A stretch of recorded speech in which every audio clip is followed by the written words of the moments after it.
The Lancet psychiatry journal में 2023 में एक स्टडी पब्लिश हुई और ये स्टडी ये कहती है कि दुनिया में हर 2 में से एक इंसान जिसे मेंटल हेल्थ प्रॉब्लम हो सकती है और ये होगी, ऐसा द लैंसेट की ये स्टडी 2023 की कहती है। अगर हम the national mental health survey की बात करें ऑफ द ईयर 2015 एंड 16, तो ये कहता है कि भारत में नियरली 150 मिलियन 150 मिलियन भारतीय जो हैं इन्हें मेंटल हेल्थ केयर की जरूरत है, जिनमें से सिर्फ 30 मिलियन लोग ही मेंटल हेल्थ केयर सर्विस ले पा रहे हैं। इसका एक बहुत बड़ा कारण टैबू तो है ही, लेकिन इसके साथ साथ ये भी एक बड़ा सवाल है, क्या हमारे देश में मेंटल हेल्थ प्रोफेशनल्स इनफ है कि नहीं। अगर हम बात करें इस स्टैटिस्टिक्स की जो मैंने मीडिया रिपोर्ट्स में पढ़ा, तो अगर हम अमेरिका की बात करें, अमेरिका में हर 1 लाख पर 207.4 मेंटल हेल्थ प्रोफेशनल्स हैं। If we compare this data with India, India में हर 1 लाख पे 0.75 साइकेट्रिस्ट हैं। नीड है गाइडलाइंस के हिसाब से 3 साइकेट्रिस्ट की पर 1 लाख पॉपुलेशन। ये डेटा भी मीडिया रिपोर्ट से मैंने लिया है, आप बेहतर हमें ये डेटा बता सकते हैं। और सवाल ये उठता है कि अब इस मेंटल हेल्थ प्रोफेशनल की शॉर्टेज को कर्ब करने के लिए सरकार जो है वो गाइडलाइंस बना रही है और आरसीआई, जिसे हम रिहैबिलिटेशन काउंसिल ऑफ इंडिया कहते हैं, ये कुछ ना कुछ ऐसे कदम उठा रहे हैं ताकि ये शॉर्टेज कम हो, जल्दी से जल्दी भर्तियां हो, मेंटल हेल्थ प्रोफेशनल्स जो हैं वो ज्यादा से ज्यादा हमारे देश में बढ़ चुके हैं और बढ़ सकें। और ये जो गाइडलाइंस आई है इनका साइकोलॉजिस्ट जो है, स्पेशली क्लिनिकल साइकोलॉजिस्ट, ये विरोध कर रहे हैं। अब क्या ये गाइडलाइंस आई हैं आरसीआई की, आखिर आरसीआई है क्या, ये गाइडलाइंस क्या कहती हैं, क्यों इनका विरोध हो रहा है। बात सुनने के लिए प्लेटफॉर्म अभी हमारे पास बहुत कम है। Government is not ready to listen it up. अब इसमें सबसे पहला इशू, जो स्टडी आपने कोट की, आपने भी कहा कि ये डाटा आपने बताया पॉपुलेशन वर्सेस साइकेट्रिस्ट, बात की गई है मेंटल हेल्थ प्रोफेशनल्स की। तो हम इंडियंस को सबसे पहले ये समझना जरूरी है कि मेंटल हेल्थ प्रोफेशनल का मतलब सिर्फ और सिर्फ साइकेट्रिस्ट नहीं होते हैं जो एमबीबीएस और एमडी करके आते हैं। बहुत बड़ा वर्ग है मेंटल हेल्थ प्रोफेशनल का जो कि क्लिनिकल साइकोलॉजिस्ट प्रेजेंट करते हैं। क्लिनिकल साइकोलॉजिस्ट एमबीबीएस नहीं करते हैं, एमडी नहीं करते हैं। और इंडिया में एक तरीके से स्टिग्मा है कि डॉक्टर का मतलब सिर्फ एमबीबीएस हो सकता है। लेकिन क्लिनिकल साइकोलॉजिस्ट की जो ट्रेनिंग होती थी, जो अभी तक जैसे मैंने कंप्लीट की, या हमारी जनरेशन में लास्ट 70 ईयर्स से जो चलती हुई आ रही है, वो होती थी कि आप पहले ग्रेजुएशन करते हैं, आप मास्टर्स करते हैं, उसके बाद प्रॉपर आपका एग्जाम होता है, एंट्रेंस होता है, इंटरव्यू होता है, फिर आप एमफिल इन क्लिनिकल साइकोलॉजी करते हैं और फिर आप क्लिनिकल साइकोलॉजिस्ट बनते हैं, जिनको रजिस्टर किया जाता था रिहैबिलिटेशन काउंसिल ऑफ इंडिया के अंतर्गत। हालांकि वहां पे भी एक ग्लिच था कि clinical psychologist mental health professional हैं और काउंसिल का नाम है रिहैबिलिटेशन काउंसिल ऑफ इंडिया। वहां पे भी प्रॉब्लम थी, बट स्टिल एक क्लैरिटी थी बच्चों के पास में, या जो भी एस्पिरेंट्स थे जो क्लिनिकल साइकोलॉजी में आना चाहते हैं, वो इस पाथ के आगे जाते थे। अब जब भी गवर्नमेंट या कोई भी सर्वे किया जाता है तो ये साइकेट्रिस्ट के साथ ही रखा जाता है। क्लिनिकल साइकोलॉजिस्ट जो कि साइकेट्रिस्ट से बहुत ज्यादा है, उनको छोड़ दिया जाता है। तो मैं आपके साथ स्लाइटली एग्री करती हूँ, पूरी तरीके से एग्री नहीं ये करती हूँ। क्यों छोड़ मैं देते हैं? मानती हूँ कि यही तो प्रॉब्लम है, यहीं पे तो सारी दिक्कत आ रही है। मैं मानती हूँ कि कमी है, मैं ये नहीं कह रही हूँ कि कमी नहीं है, लेकिन क्लिनिकल साइकोलॉजिस्ट को काउंट करना जरूरी है। अगर उसको पूरी तरीके से कंक्लूड किया जाएगा, तब वो परसेंटेज जो आपने कोट किया है वो करेक्ट किया जा सकेगा। अब ये कमी क्यों है? जैसा कि मैंने कहा कि एक स्टिग्मा है या एक ट्रेडिशनल कोर्सेज चले आ रहे हैं कि डॉक्टर होने का मतलब होता है सिर्फ एमबीबीएस होना या एमडी होना। कई बार हमने ये भी देखा है कि क्लिनिक के नाम के आगे जब डॉक्टर लगाया जाता है, वहां पे भी ऑब्जेक्शंस आते हैं। राइट, अगर आप लीगली देखेंगे कि डॉक्टर प्रीफिक्स कौन यूज कर सकता है, तो कोई भी क्लिनिशियन यूज कर सकता है, अदरवाइज पीएचडी यूज कर सकता है। इस पे भी काफी डिबेट्स हुई हैं, इंटरनली भी होती हैं, एक्सटर्नली भी होती हैं, but that confusion is always there. तो जनता के लिए तो ये है कि जो क्लिनिशियन है, ये डिफाइंड भी है लीगल लैंग्वेज में, वो डॉक्टर है। लेकिन क्योंकि ये हायरार्की एक हमें मेंटेन करके रखना है, हमें एक अपनी जिसको बोला जाए कि सुप्रीम पावर मेंटेन करके रखना है, तो शायद ये बहुत बड़ा रीजन बना कि अगर आप एमबीबीएस नहीं है, आप एमडी नहीं है, तो आप डॉक्टर नहीं है। और आज हम जिस स्थिति में बैठे हुए हैं कि जहाँ पे क्लिनिकल साइकोलॉजिस्ट की पूरी कम्युनिटी को एक तरीके से साइडलाइन किया जा रहा है, या उनके फ्यूचर को डिसाइड करने में या फ्यूचर के पाथ को डिसाइड करने में जितना कंफ्यूजन क्रिएट किया जा रहा है, उसके लिए भी यही रिस्पॉन्सिबल है। अब कोविड इस का जब कंफ्यूजन टाइम पर आया वहां। हाँ आना हाँ। चाहेंगे श्वेता, और सबसे पहले यही बात करना चाहेंगे ये आरसीआई की गाइडलाइंस क्या है, आरसीआई क्या है, हम चाहेंगे अगर हम बिल्कुल बेसिक वन बाय वन चले। पहले तो आप अगर ये बताएं ये आरसीआई है क्या, और ये जो गाइडलाइंस लेकर के आए हैं ये गाइडलाइंस है क्या। आरसीआई का फुल फॉर्म होता है rehabilitation council of India.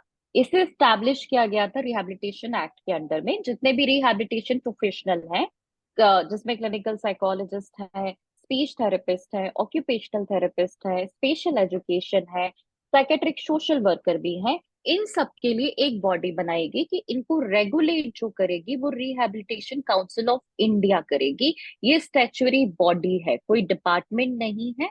Department के अंडर में आती है सोशल जस्टिस एंड एम्पावरमेंट के अंडर में। तो मिनिस्ट्री हो गई सोशल जस्टिस एंड एम्पावरमेंट, जिसके अंडर में रिहैबिलिटेशन काउंसिल ऑफ इंडिया काम कर रहा है। जब से एक्ट आया तब से काम कर रहा है।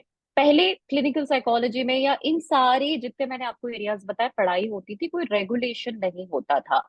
प्रॉब्लम कहाँ आती थी? क्योंकि अगर आप अब्रॉड में देखेंगे तो वहां पे ये सभी लोग रजिस्टर्ड प्रोफेशनल्स की कैटेगरी में आते हैं। हमारे यहाँ कोई रजिस्ट्रेशन नहीं था, तो आरसीआई को लाया गया कि रेगुलेशन होना चाहिए। क्लिनिकल साइकोलॉजिस्ट को ले लिया गया साइकोलॉजी फ्रेटर्निटी से, क्योंकि इन अ वे हम रिहैबिलिटेशन में भी काम कर रहे हैं, इन अ वे टोटली नहीं कर रहे हैं। हमारा काम क्लिनिकल पॉपुलेशन के साथ भी है, बट उसके साथ में जैसे बच्चों में स्पेसिफिक लर्निंग डिसेबिलिटी होती है, उनका अगर आप देखेंगे कि जब सर्टिफिकेशन दिया जाता है, असेसमेंट किया जाता है, वो क्लिनिकल साइकोलॉजिस्ट करता है। और भी बहुत सी डिसेबिलिटी के केसेस में सर्टिफिकेशन क्लिनिकल साइकोलॉजिस्ट करता है।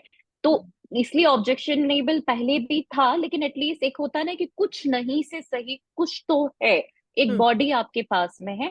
तो हम्म। ये इतने सालों से जब से मर्ज किया गया रिहैबिलिटेशन काउंसिल ऑफ इंडिया में चल रहा है। बीच में एक केस लड़ा गया था जहां पे बात की गई थी कि साइकोलॉजी काउंसिल ऑफ इंडिया बनाई जानी चाहिए। निम्हांस जो सबसे बड़ा इंस्टीट्यूट है इंडिया का, आपने कई स्टडीज में नाम भी पढ़ा होगा, गवर्नमेंट ऑफ इंडिया भी रेफरेंस देती है। वहां से मैं नाम नहीं लेना चाहूंगी, सीनियर प्रोफेसर काफी हमारी एक्स प्रेसिडेंट भी रह चुकी हैं एसोसिएशन की, उन्होंने फाइट भी किया था, लेकिन अनफॉर्चुनेटली वो उसे लूज कर गई। जबकि उनका स्टैंड बिल्कुल ठीक था कि हमारी साइकोलॉजी काउंसिल ऑफ इंडिया होनी चाहिए, जैसे कि अमेरिका में अमेरिकन साइकोलॉजिकल एसोसिएशन है। वो रजिस्ट्रेशन करते हैं, वो एक कैटेगराइजेशन करते हैं, who are clinical psychologist, who are counselling psychologist, who are behavioural counsellors. अब जो गाइडलाइन जिन पे ये सब चल रहा है, गाइडलाइन आरसीआई की नहीं है, वो गाइडलाइन वहां पे प्रॉब्लम आई जब एनईपी को लॉन्च किया गवर्नमेंट ने 2020 में। एनईपी में एक पॉइंट आया था कि एमफिल जो पीएचडी के पहले एक साल की डिग्री होती है, जिसमें टेक्निकली रिसर्च के लिए प्रिपेयर किया जाता था, उसे डिसकंटिन्यू किया जाएगा कि उसकी रिक्वायरमेंट नहीं है। आजकल पीएचडी में कोर्स वर्क मैंडेट हो चुका है, बच्चे वही कर रहे हैं, 1 ईयर एक्स्ट्रा हो रहा है, तो इसे हम्म। स्क्रैप कर दिया जाए, हम्म। ठीक जी कर दिया जाए। हम लोग उसमें उस रडार में इसलिए आ गए क्योंकि हमारे कोर्स का नाम एमफिल इन क्लिनिकल साइकोलॉजी था, जिसका नाम पहले हुआ करता था diploma in medical and social psychology. Hmm. उसे अपग्रेड करके उस समय पे नाम दे दिया गया था। मैं बहुत ज्यादा अवेयर नहीं हूँ क्यों एमफिल दिया गया था, लेकिन डिप्लोमा से एमफिल डेफिनेटली बेटर था कि मास्टर के बाद की डिग्री है, तो उसका नाम एमफिल पहले इन मेडिकल एंड सोशल साइकोलॉजी आया, बाद के टाइम में वो एमफिल इन क्लिनिकल साइकोलॉजी हो गया। अब ये जो एमफिल वर्ड था, वहां पे हम लोग टारगेट में आए कि इनका एमफिल तो चल नहीं सकता क्योंकि यूजीसी ने मना कर दिया है, एमफिल नहीं चलेगा। यूजीसी ने नोटिफिकेशन निकाल दिया कि अब आने वाले जो ईयर, ये लास्ट ईयर ही हो गया था, एमफिल में एडमिशन नहीं लिए जाएंगे। जबकि हमारा एमफिल उस एमफिल से पूरी तरीके से डिफरेंट है। इस एमफिल में 2 साल एक्सटेंसिव ट्रेनिंग होती है, जहाँ पे स्टूडेंट्स वो 2 साल मेंटल हेल्थ यूनिट्स में काम करते हैं, ट्रेनिंग पे ज्यादा फोकस किया जाता है, रिसर्च भी की जाती है, उसके साथ में थ्योरी भी होती है। तो एक तरीके से वो जो आप एमडी में ट्रेनिंग कर रहे हो प्रॉपरली, इन फुल ट्रेनिंग एक मेंटल हेल्थ प्रोफेशन को प्रिपेयर करने के लिए। बट उसका नाम एमफिल होने के कारण उसको स्क्रैप किया गया। ऑब्जेक्शन आया, ऑब्जेक्शन ये आया कि नॉमेनकल्चर चेंज होगा, मतलब नाम चेंज किया जाएगा। बात वहां से शुरू हुई थी।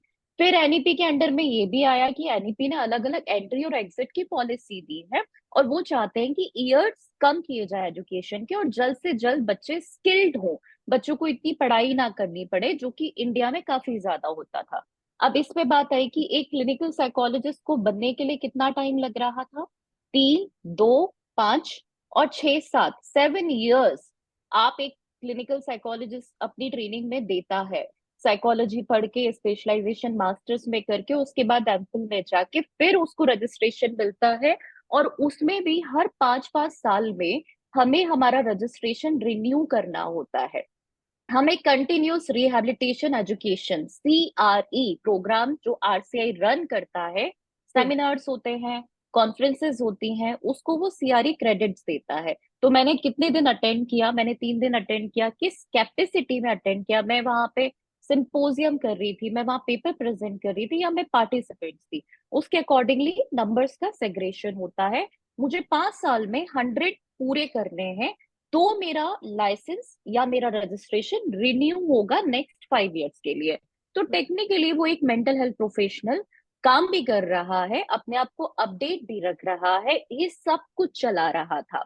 लेकिन अब आपको ईयर्स कम करने थे, माना मैंने, आपका इंटेंशन बहुत अच्छा था, बहुत अच्छी बात है। बहुत लोग गिव अप कर जाते थे मास्टर्स के बाद कि एमफिल नहीं कर पाएंगे, क्योंकि एक बीइंग फीमेल देखा जाए तो घर पे शादियों का प्रेशर शुरू हो जाता है, बीइंग मेल देखा जाए तो लगता है कि तुम कब जॉब में आओगे, तुम कब रिस्पॉन्सिबिलिटी लोगे, तो ड्रॉप आउट्स बहुत होते थे मास्टर्स के बाद में। इन अ वे वी वर हैप्पी, चलो ईयर्स ऑफ एजुकेशन कम होंगे, बट क्वालिटी कॉम्प्रोमाइज नहीं होगी और डिग्रेशन नहीं होना चाहिए। वहां से पिछले 2020 से आज हम 2024 में हैं, Mansi, various representation have been done. मैं ये नहीं बोलूंगी किसी ने काम नहीं किया, बहुत लोगों ने काम किया है, सबने काम किया है। हुए कुछ मतलब डिफरेंसेस भी हुए होंगे, लेकिन सबका इंटेंशन एक ही था कि क्लिनिकल साइकोलॉजी को डिग्रेड ना किया जाए। और वो हमारे लिए नहीं है कि हमारा ईगो हर्ट हो रहा है, but basically it is about mental health of Indians, mental अभी हेल्थ ऑफ योर सिटीजन। अभी अगर फ्रेश गाइडलाइंस की बात करें, जहां उन्होंने साइंस स्ट्रीम का होना ऐड कर दिया है एंड ऑल, अगर आप फ्रेश गाइडलाइंस बताएं कि अब फ्रेश इशू क्या है। फ्रेश इश्यू ये है, मानसी, कि उन्होंने अभी जो रीसेंट दिया है, अगर मैं पूरे पे ना जाऊं उनका, एक मैं आपको बताती हूँ कि अगर मैं आज की डेट में क्लिनिकल साइकोलॉजिस्ट हूँ और मेरा रिज्यूमे आपके पास में आता है, तो आप मेरे रिज्यूमे देखेंगे कि मैंने शायद 12th आर्ट्स स्ट्रीम से अगर किया है, तो मेरे आगे कोई चांसेस ही नहीं है। मुझे 12th मैंने साइंस स्ट्रीम से किया, 11 12। उसके बाद मैंने बीएससी क्लिनिकल साइकोलॉजी किया, फिर मैं एमए क्लिनिकल साइकोलॉजी कर रही हूँ, फिर मैं उसके बाद में चाहूँ तो साइडी में जा रही हूँ, या फिर मैं उसके आगे चाहूँ तो एक डिप्लोमा कर रही हूँ। तो साइंस, उसके बाद साइंस, फिर आर्ट्स, फिर वो साइकी, उसका कोई आपस में कहीं से कहीं लिंक नहीं दिखाई दे रहा है। बिकॉज हमारे स्कूल्स में आज भी इंडिया में साइकोलॉजी को ह्यूमैनिटीज के अंदर पढ़ाया जाता है, और ह्यूमैनिटीज गाइडलाइंस या क्या कह आर्ट्स रही के है? अंदर। गाइडलाइंस कह रही है कि साइंस का स्टूडेंट जो होगा उसे हम बीएससी क्लिनिकल साइकोलॉजी में एडमिशन देंगे। अब आप बताइए, जो बच्चे अभी निकल के आ रहे हैं वो कहाँ जाएंगे? वो तो अटक गए, उनके पास तो कुछ भी नहीं है। और आप अगर बीएससी क्लिनिकल साइकोलॉजी करवा रहे हैं, बहुत अच्छी बात है, बीएससी के बाद डिग्री क्या होती है स्टैंडर्ड? एमएससी होगी ना। इसमें भी पहले बात इन्होंने ये बोला था एम साइकी होगा, बट ये एम साइकी या एमए क्लिनिकल साइकोलॉजी कर दे रहे हैं एमफिल वाले लेवल पे, वो एमफिल जो एमए के बाद किया जाता था। तो एमए के लेवल में और एमफिल के लेवल में तो डिफरेंस है ना। हम्म। आपने उसे उस लेवल पे लाके रख दिया और उसका नाम भी डिग्रेड कर दिया। अब हम्म। इस तरीके की डिग्रीज को लेते हुए चलो यहाँ पे तो हमें आप लोग निकाल दोगे जॉब्स, पहली बात होती नहीं है जॉब्स, बात की जा रही है कि प्रोफेशनल्स कम है। एक बार गवर्नमेंट से ये भी तो पूछा जाए कि कितने मेडिकल कॉलेजेस हैं जहाँ पे सारी वैकेंसी खाली पड़ी हुई है सालों से, आपने क्यों नहीं फिलअप की? इतने क्लिनिकल साइकोलॉजिस्ट लाइसेंस्ड हैं इंडिया में, उनके पास जॉब नहीं है। वो ऐसी छोटी मोटी जॉब कर रहे हैं या कई बार फील्ड चेंज कर रहे हैं, वो खाली पड़ा हुआ है, वो डाटा कभी नहीं निकाला गया, उस पर कभी कोई ऑब्जेक्शन नहीं आया। अब मैं साइंस करके मैं आर्ट्स में जा रही हूँ, मैं बिहेवियरल साइंस में जा रही हूँ, कोई भी क्लैरिटी नहीं है। उसके बाद उस गाइडलाइन में एक और इम्पोर्टेंट बात है ध्यान देने के लिए, पहले काउंसलिंग साइकोलॉजिस्ट बोला जाता था जो मास्टर्स कर लेता था। मैंने ग्रेजुएशन किया, ग्रेजुएशन बेसिक लेवल है, मास्टर्स में आपका स्पेशलाइजेशन होता है, फिर आप काउंसलिंग साइकोलॉजिस्ट कहला जाते हो, लेकिन उसके लिए रजिस्ट्रेशन नहीं होता था, ये हमारा एक ड्रॉबैक था।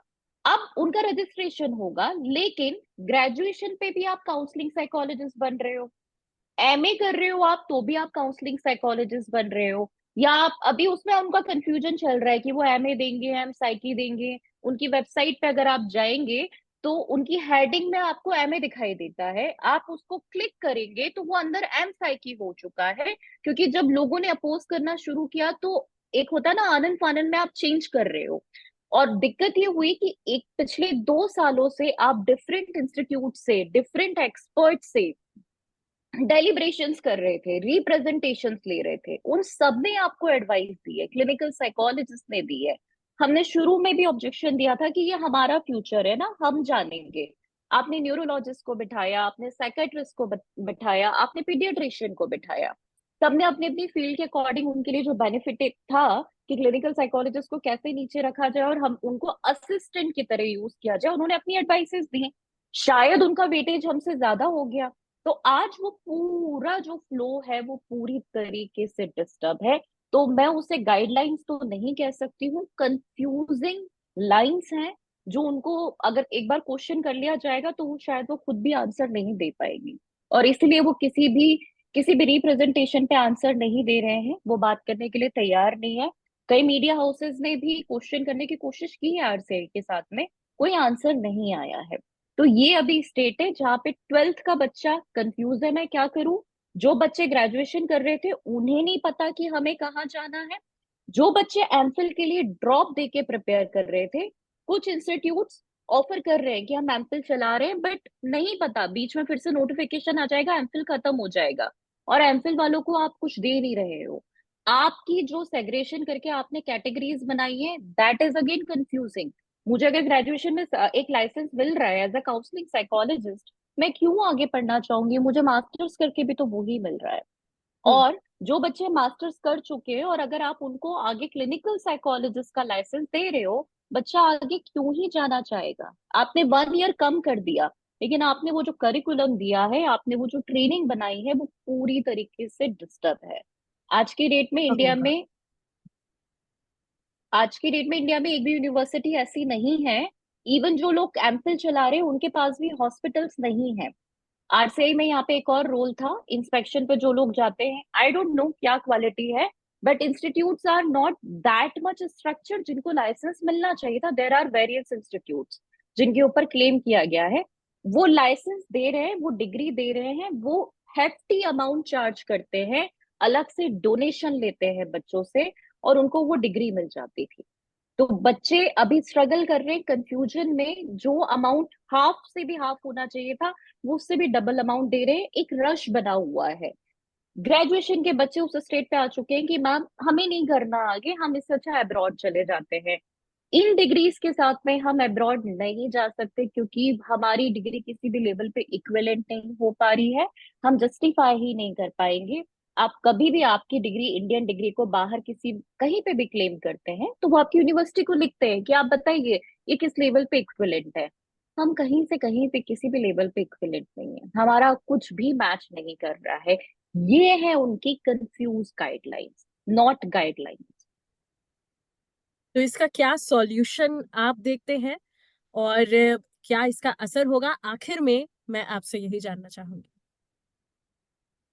मानसे यहाँ पे सोल्यूशन थोड़ा ना बेसिक अंडरस्टैंडिंग के साथ काम करने की जरूरत है, और जिनके फ्यूचर के बात में बात की जा रही है उनसे बात करने की जरूरत है, एक ओपन डायलॉग की जरूरत है।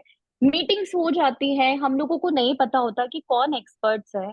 यहाँ पे एक और मुद्दा देखा मैंने कि हमारे बहुत से सीनियर्स को इंक्लूड किया गया। जब आरसीआई से पूछा जाता है तो बोलते हैं हमने तो उनको बुलाया था। हम्म। आप उनको भी बाउंड कर देते हो कि वो कोई भी प्रोग्रेस शेयर नहीं करेंगे फ्रेटर्निटी के साथ में, अनटिल अनलेस कोई फाइनल डॉक्यूमेंट ना आए। वो लोग बड़े श्योर होते हैं, वो बोलते हैं हमें श्योर करते हैं, नहीं नहीं हम बताएंगे नहीं, बट ट्रस्ट अस, सब कुछ अच्छा होने वाला है, बहुत अच्छा होने वाला है। फाइनली जब इस बार डॉक्यूमेंट आया, वो ही लोग जो लोग पहले बोल रहे थे कि नहीं ये बहुत अच्छा हो रहा है, एमसाइकी हो जाएगा, हमें रजिस्ट्रेशन मिलेगा, अब वो ही लोग फाइट बैक कर रहे हैं। क्योंकि आरसीआई ने एक्चुअली जो उन लोगों ने जितना काम किया, जो भी कुछ था, ना तो वो लोग हमें ये बोल पा रहे हैं, अब जाके बोलना शुरू करा है कि हमने तो ये किया ही नहीं था, हमारी बात को पूरी तरीके से डिस्कार्ड कर दिया गया, हमारे सजेशंस को डिस्कार्ड कर दिया गया है। तो अगर ट्रांसपेरेंसी रखी जाती तो आरसीआई भी एक तरीके से प्रेशर में होता, वो ये चीज नहीं कर सकता था। आरसीआई ये बोल सकता है कि इन लोगों ने ये मीटिंग में नहीं बोला है। हम किस पे ट्रस्ट करेंगे, आरसीआई पे ट्रस्ट करेंगे या अपने फ्रेटर्निटी के लोगों पे ट्रस्ट करेंगे? हम्म। यहाँ पे सबसे बड़ी प्रॉब्लम ट्रांसपेरेंसी की है। दूसरी बात, आप बेसिक अंडरस्टैंडिंग है ना, एक साइंस का बच्चा साइंस की स्ट्रीम में आगे बढ़ेगा। एक बच्चा जिसने बचपन से 6 से लेकर 12 तक साइंस पढ़ी है, वो साइकोलॉजी में नहीं आना चाहेगा। 11 12 में अगर उसने ह्यूमैनिटीज लिया है, वो उसके अकॉर्डिंगली जाएगा। उन बच्चों के फ्यूचर के बारे में तो आपने सोचा नहीं। एनईपी इज एप्लीकेबल, आप कहाँ से लगा रहे हो, आप बात कर रहे हो ग्रेजुएशन से। यूजीसी बात कर रहा है, university grant commission, school education पे वो नहीं आ रहा है अभी। तो उनको भी ध्यान में रखना जरूरी था कि इसका आगे पीछे क्या इम्पैक्ट आएगा, वो नहीं आ रहा।